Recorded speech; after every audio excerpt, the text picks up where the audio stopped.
এসে মাথা যদি দেখতে খুবই খারাপ হয়ে যান, ডাল হয়ে যান, একদম গা যদি শুকিয়ে যায়, সেক্ষেত্রে কিন্তু বলা হয়ে থাকে যে এটি মেয়ে সন্তান হওয়ার লক্ষণ। মানে মেয়ে সন্তান নাকি প্রেগনেন্সি মাদারের সমস্ত বিউটি কেড়ে নেয়।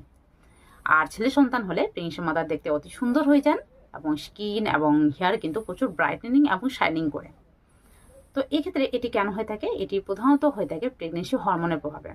প্রেগনেন্সি হতে না হতে কিন্তু আমাদের শরীরে বিভিন্ন ধরনের হরমোনের ক্ষরণ শুরু হয়, এবং যার প্রভাবে কিন্তু বেশিরভাগ প্রেগনেন্সি মাতার দেখতে কিন্তু একটু ডাল টাইপের হয়ে যান।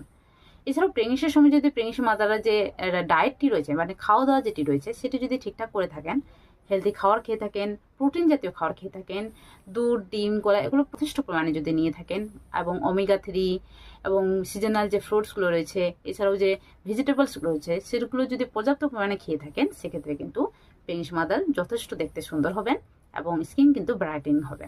তবে এ দেখে ছেলে সন্তান অথবা মেয়ে সন্তান নির্ধারণ করা এটিও কিন্তু শুধুমাত্র ফান।